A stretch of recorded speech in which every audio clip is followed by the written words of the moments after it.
Now, ladies and gentlemen, I gotta tell you about the woman that y'all are about to hear from. She been where the money resides. I don't know no other woman that can say today like Miss Nicolet Nathan. Do y'all see this behind me? We gotta thank her. Without her, Jasmine gonna have a whole wall, and y'all was gonna look at me, and I was gonna be looking at y'all. But because of her, she has so many gifts when it comes to decorations, when it comes to events, when it comes to marketing, when it comes to design, when it comes to fashion. She is the jack of all trades. She literally helps to save the day. But right now, she gonna help us live like new in our finances. Now, because of this beautiful woman and she's being here in my home, I'm going to literally transition off of this stage. I would like to introduce none other than my good sis, Nicolet Nathan, who gonna help us live like new. Hey, everybody. Okay, I hope everybody's doing well today. I just wanted to start off by saying thank you for coming and thank you for participating in this. This has been a wonderful conference this weekend. So about me, I graduated from the University of North Texas and I had a double major in marketing and fashion design. And I'll tell you, my life is not going the way I thought it was when I graduated, but here I am. And I'm here for y'all today. So today I'm going to help you manage the money that you already have so you can be prepared to receive more. And Matthew 25:23 says, his Lord said to him, well done, good and faithful servant. You have been faithful over a few things. Make you ruler. I will make you ruler over many things. Enter into the joy of your Lord. With that, I'm going to say you're going to prepare your mindset for more. The same principles you have with $3,000 a month are the same principles that you will use when you have $30,000 a month. Regardless of how much money you have, it is about you managing the little or the much that you have. And we're going to get into that. So we're going to start with limiting beliefs about money. I know a lot of people say money is the root of all evil. Money can't buy happiness. I don't want to pay more taxes.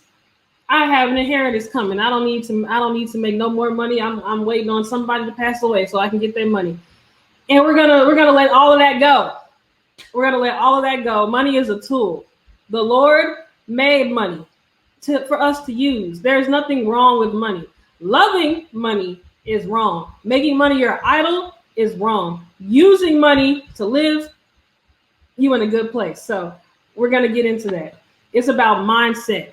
We've been taught in order to have financial freedom, in order to be financially free, you got to stop eating at Starbucks. You got to stay inside all the time. You can't go out with your friends. And that's not true. You have to organize your finances to live the life that you want to live. If you enjoy eating at Starbucks every day, do your budget, organize it, and you might be able to eat at Starbucks every day, and that's not hurting you. Now, if you look at your budget, and you're putting your frappuccinos on your credit card every day, maybe you need to cut back, once a month, once a week, So one thing that people struggle with when they think about their finances is they lack a clear financial plan. You don't know how much money you need to reach your financial goals, and you don't know how much money you need to keep you on track. Luke 14:28 says, for which of you desiring to build a tower does not first sit down and count the cost, whether he has enough to complete it? That's the thing. We have to plan. You can't just have money coming in and going out and you don't know where it's going. You have to understand what's coming in, where it needs to go, and what you have left. The key to managing your finances is to have your finances be consistent with your values, your beliefs, your desired lifestyle, but you also have to be giving. You have to be responsible. Pay your tithes, people. Pay your tithes. I know a lot of people, when they're paying their tithes, they say, man, I don't know what the church is going to do with my money. I don't know if the pastor going to buy himself a new car. At the end of the day, if the pastor decides to buy himself a new car with your money, that is on the pastor. You have done your part. You have paid your tithes. The Lord will bless you. I promise. You need goals. You need to have financial goals. and you need to save money towards those goals. If you are going out every night with your friends, going out buying, going to Chili's, having margarita day all the time, spending $150 a week on, $100 or $500 a week on drinks, and then you wondering where your money's going. And you wonder why you don't have no money saved. You're wondering why you can't buy your new car. You're wondering why you can't move out and buy a house. It's because you are not aligning your priorities and what you're spending with your goals. You are spending money on splurges that are taking you further away from your goals. You are buying shoes. Everybody has something that they like, whether it's food, whether it's vacations. I have friends who love to travel. But if you are taking a trip every weekend, but you wondering why you're not getting what you really want, it's because your finances are not matching up with your goals.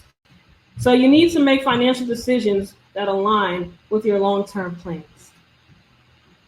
So for the first thing we're going to talk about experiences. You need to take your experiences and reflect on them. So if you've made financial mistakes in the past, I know it can be hard to make different decisions in the future. I know if something happens again that reminds you of something, you might freeze up. You might be scared. You might be afraid. But you don't have to be afraid. Jasmine talks about faith over fear. You don't have to fear making a bad decision. You don't have to fear money. Reflect what happened. Understand what happened. What did you learn from the experience? What did what happened to you teach you? There is no way to fail, or there's no way to make a mistake. All you're going to do is gain personal insight that will allow you to learn from your experience. Now, once you've thought about your experiences, you let them go, you're moving on. Think about your values. How do you feel about money? Are you a balanced spender? Are you an overspender? Or are you a penny pincher? If you're a penny pincher, if you didn't save every dollar you made, what would you do with it? What would you do with your money? Do you pay your tithes? Do you give back? Are you stingy with your money? Are you holding on to it? Because the Lord doesn't bless us with a bunch of money, or any money in general, for us to just keep it all to ourselves. He blesses us with it for us to give. Overspenders. Are you spending too much money? Are you, if you cut back on some things, if you didn't buy, 5 pair of shoes a month, maybe you cut it back to 1 pair a month, back to the Starbucks thing. If you, maybe you look at yourself and you're like, man, I really shouldn't be eating at Starbucks. It's okay. Maybe you cut back from 7 days a week to 3 days a week. And that is perfectly fine. Or understand what type of spender you are, so you can recognize your values, and you can recognize your habits, and you can make a change to being a more balanced spender. And you also have to understand your financial behaviors. Do you avoid money? Do you believe that money is bad? Do you think that you don't deserve money? Do you worship money? Is money your idol? Do you believe money will solve all your problems? Do you believe money will make you happy? Do you believe that there will never be enough money and you just got to keep grinding, keep working? You got to have more. Do you believe money provides you with status? When you go and you buy new things, you buy the latest and greatest all the time, is that something that gives you pride and joy? Are you vigilant about money? Are you afraid that somebody's going to take your money away from you if they know how much you have? Are you potentially holding back on information that could help somebody because you don't want them to know how much money you have? If you recognize any of those behaviors within you, it's okay. It is okay. You just need to understand how to make a change towards positive financial behaviors and not negative financial behaviors. Now we're going to talk about your goals. Your financial goals must fit together and be headed towards the same direction.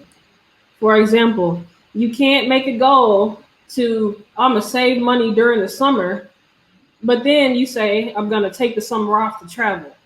Your goals have to be aligned. They have to be in order. You can't save but spend. You gotta figure it out. And you also need to balance your goals across each life area, your family and your relationships, your physical health and well-being, giving back, having fun, entertainment, your spiritual life, and your career and personal growth. Make sure you don't just focus on one area. Make sure that you have enough for every area so that you can have a fulfilling life. Now, in order to make a budget, you have to break down your finances. You need to write down everything. And I know the more you have, it will take a long time.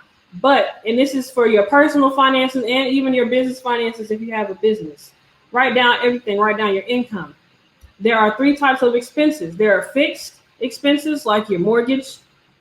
There's periodic expenses like your car registration. And then there's variable expenses like your groceries. Write down all 3 types of expenses. Write down your savings, how much money you're currently saving. Write down your debt, your loans, your credit card bills. Write them all down. And then write down how much money you have left over at the end of the month. Now, take that and look at it. Then look at your goals and see what changes do I need to make to reach the goals that I want. That's what you need to do. And now we're going to talk about your mindset about budgeting. I know a lot of people who don't want to budget because they think that budgeting is an insult. Budgeting is for poor people. Budgeting is telling me I can't spend money on this or that. No.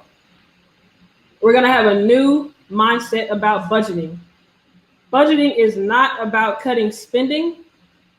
Budgeting gives you control over your money, and it keeps you focused on your financial goals. And it takes the fear and guesswork out of managing your money. Now, budgeting will not stop you from experiencing financial hardships. There are things that we cannot control.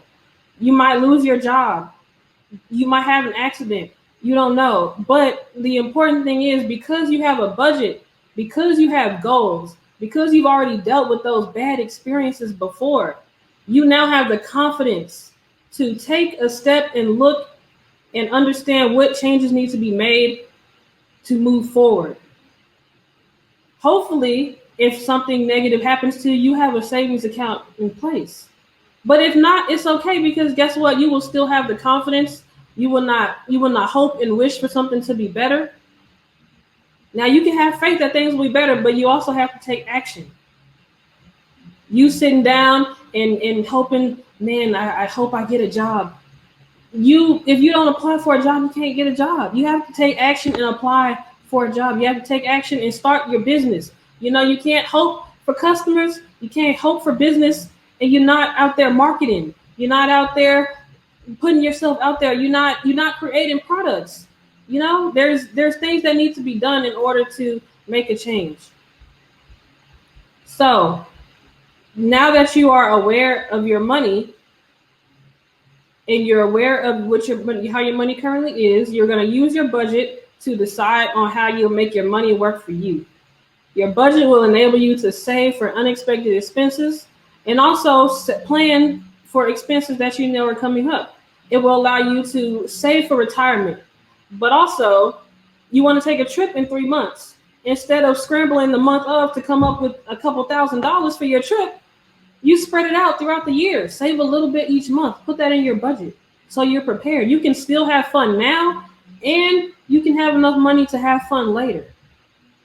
Budgets also help you clarify where you can eliminate expenses, where you're having late fees. Oh my gosh, you forgot to pay your credit card. What's going on? Or you forgot to pay a bill and you have a late fee. Your budget will help you understand what that is, what you can cut out, and what needs to be created. Now, there's 2 ways to increase your income. Increase your money that you have every month. You can either make more money or you can cut back on expenses. Now, I understand that there is only so much that you can cut back on. If you look and you can't cut back anymore, you need to find a way to increase your expenses if you have things that you want to do that's not in your budget. If you want to travel and you look at your budget and there's literally nothing else you can cut back on, you need to find a way to make more money, whether that's negotiating your salary at work. I know everybody does not own a business, whether that's, doing a little side hustle, working some extra hours at your current job, or maybe you do want to start a side hustle. You want to start a business. You want to increase your business. There's things that you can do to make more money, especially with the technology. I know Jasmine is big on tech. There's so many things that were not possible many years ago that you can do now. People literally make money sitting like this on YouTube every day. There's things that you can do. So you have to understand your budget and where to start when you make your budget. I'll go over the 4 steps and I'm done. So you have to understand your money and how you are spending it. You have to know what your plan is, understand what's going on. You have to have a plan. You have to be aware. You can't just be like, oh, I don't know where my money goes. Because guess what? You don't know where your money goes. You praying for more money. You praying for more of this. You praying for more of that. And the Lord is saying you can't even manage. You don't even know what you're doing with what I already gave to you. And you're asking for more. You're not prepared. You have to be prepared for more. You also have to, number 2, make tough decisions about prioritizing your spending. Once again, there's things, we all have a limited amount of money. You have to cut some things out. You have to sacrifice some things, and those decisions can be tough. Number 3, make a budget with your lifestyle in mind. If you know that you love eating out with your friends once a week, if that's something that you enjoy doing, people tell you, oh, don't eat out, you're wasting money. That is something you thoroughly enjoy. Do not cut that out. Unless you put it on your credit card, you might want to do something. But if you can afford it, don't cut that out to save money. You are okay. Budget for that. Put that in your budget. Don't cut out on the things you enjoy if it works in your budget. And also build a budget that allows you to save money. You have to have money saved. The goal is to have a short-term emergency fund, $2,000 to $5,000, depending on, the amount, depending, if you drive a Honda, you might need to have, $2,000. If you drive a Mercedes, maintenance is more. You might need to have $5,000 for emergency expenses, house, car, whatever. Then you need to have a long-term savings, emergency savings, 6 months or more of expenses saved. And then you have to have your retirement, and then save for small things that you want, your trips. If you want, like, a Birkin bag, I know that's popular now. Save for those things. Put those in your budget. 4 types of savings.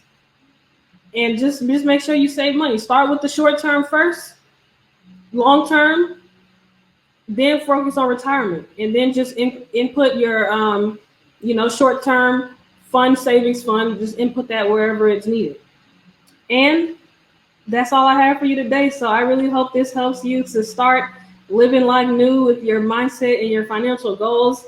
If you would like more advice, more tips, you can text me at 469-485-2901, and I will text you back. I hope y'all have a great rest of the conference.